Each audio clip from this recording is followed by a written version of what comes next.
여러분들 안녕하세요. 반갑습니다. 성실한TV 엄현석입니다. 날씨가 많이 좀 따뜻해진 것 같아요. 날씨는 따뜻해졌는데 미세먼지가 또 심해지니까 돌아다니기가 좀 쉽지가 않습니다. 마스크 꼭 챙기시고요. 오늘 영상은 말이죠, 제 지인 중에 좀 특별한 사연이 생겨가지고 그걸 소재로 지금 영상을 찍고 있습니다. 가끔 가다가 경품에 당첨될 때가 있잖아요. 제 지인 중에 한 분도 경품에 당첨됐는데 세금을 22% 내라고 그렇게 연락을 받았다고 합니다. 그래서 뭐 주는 거니까 세금 22% 내고 받아오긴 했는데, 이 세금이 도대체 무슨 세금인지 또 궁금하기도 하고, 이 세금을 알아보니까 돌려받을 수도 있다고 하는데 그거에 대해서 한번 알아보려고요. 궁금하신 분들은 끝까지 봐주시고 구독과 좋아요를 눌러주세요.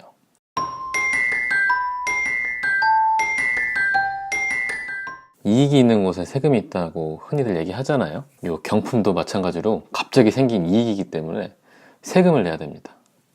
어떻게 이 경품까지도 꼼꼼하게 또 세금을 챙기는지.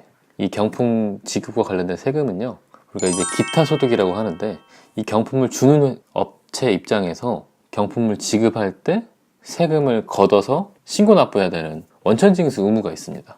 그런 의무를 지우지 않는다면 개인이 경품을 받았어요. 그 경품에 대한 것도 사실 이익인데 세금 신고를 안 하겠죠. 그러니까 아예 지급하는 데에서 세금을 대신해서 받은 다음에 납부하라고 원천징수 의무를 준 겁니다. 그런데 이 세금이란 것도 사실 법적인 근거가 있어야겠죠. 그래서 이런 뜻밖의 행운, 세법에서는 기타 소득이라고 분류해 놨어요.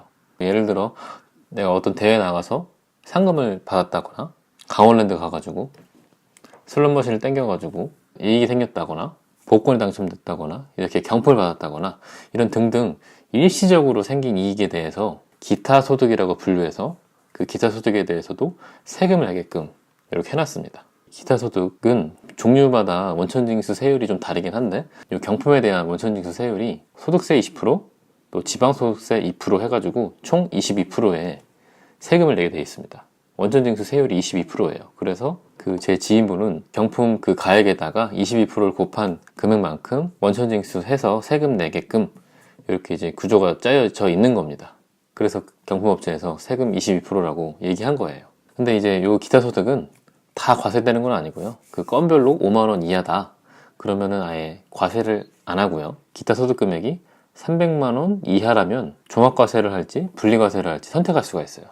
종합과세가 뭐냐면은 근로하면서 받은 근로소득, 사업하면서 한 어떤 사업소득, 이자, 배당 등등등 이 한 개인이 얻게 되는 모든 소득을 합산해서 세금 신고를 하는 걸 종합과세라고 하고요. 분리과세는 소득을 분리해서 이자 따로, 사업소득 따로, 배당소득 따로 각각 분리해서 세금을 계산하는 거를 분리과세라고 합니다. 이 종합과세인지 분리과세인지가 왜 중요하냐면은, 이 소득세는 누진세예요. 여기 보시면 이 소득세 구간별로 세율이 다르기 때문에 소득이 크면 클수록 세율이 높아지겠죠. 이 누진과세이기 때문에 과세 표준이 어느 구간에 있느냐에 따라서 세율이 달라지기 때문에 어떨 때는 분리과세가 유리할 수도 있고 어떨 때는 종합과세가 유리할 수도 있고 한번 따져보셔야 되는 겁니다. 이 소득세율 표를 보시면 아시겠지만 4,600만원 이하면은 소득세율이 15%이기 때문에, 아까 원천징수세율은 22%라고 그랬잖아요. 내가 종합과세 했을 경우에는 15% 세율 적용되는 사람인데 이미 난 20%를 냈기 때문에 이런 과세 표준이 4,600만원 이하라면은 종합과세 하는 게 유리할 거고요.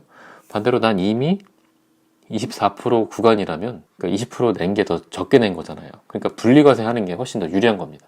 그렇다면 이제 현실적으로 내 과세 표준이 도대체 어느 구간인지 알아야지 이걸 따져볼 수 있겠죠. 며칠 전에 연말정산 하셨잖아요. 그 연말정산 공제신고서를 보시면은 과세 표준이 나옵니다. 어느 구간에 속하는지를 먼저 한번 보시고 종합과세 할지 분리과세 할지를 한번 따져보시면 세금을 좀 아낄 수가 있습니다. 다시 이제 사연으로 돌아와서, 저에게 이제 질문하셨던 분은 사실 전업주부셔서 다른 소득이 없어요. 다른 소득이 없는 전업주부, 대학생들, 대학원생들, 이런 분들은 대회에 나가서 상금을 받거나 아니면 경품에 당첨됐거나 이렇게 기타 소득으로서 20% 원천징수 한 거를 종합소득세 신고를 하게 되면 내가 냈던 20%를 돌려받을 수가 있습니다. 다른 소득이 없기 때문에 내가 종합소득세 신고를 하게 되면 아마도 최저 구간 세율이 적용될 거고요. 혹은 아예 기본공제 뭐 등등 받아서 세금을 안 낼 수도 있거든요. 그렇게 되면은 내가 20% 냈던 거를 전액 환급받거나 아니면 최저세율 6%만 세금 내고 20% 냈던 거는 그 차익만큼은 다시 돌려받고 이럴 수가 있습니다. 제 그 지인분은 2019년 2월에 요 경품을 받으셔가지고 종합소득세 신고를 2020년 5월에나 할 수가 있어요. 지금 당장 뭐 어떻게 할 수는 없을 것 같고요. 혹시라도 이 영상 보고 계시는 분 중에 만약에 필요하시면 저에게 알려주시면 제가 뭐 안내해 드리거나 아니면 뭐 영상을 좀 찍어가지고 제가 뭐 개인정보는 다 가려드리고 내가 미리 냈던 기타소득에 대한 미리 냈던 세금을 환급받을 수 있게끔 해 드릴 테니까 혹시라도 뭐 그런 케이스 있으신 분들 댓글에 뭐 메일 주소 남겨주시면 제가 개인적으로 따로 연락 드려가지고 같이 뭐 영상 한번 만들어 보는 시간 한번 가졌으면 좋겠네요. 자, 이제 우리가 이제 가끔 이렇게 뜻하지 않게 행운을 얻을 때가 있습니다. 그 행운에 대해서도 세금을 내야 되는 게 좀 꼼꼼하기도 한 것 같고요. 세법이. 경품을 지급하는 업체 입장에서 원천징수 의무를 불이행하게 되면 또 가산세가 있기 때문에 반드시 세금을 내야지만 경품을 받을 수가 있습니다.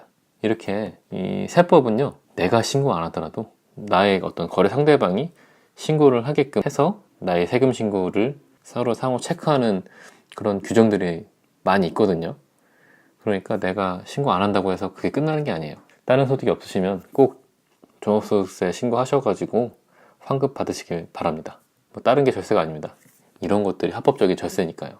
오늘 영상은 여기까지고요. 저는 또 다음 영상에서 뵙겠습니다. 안녕.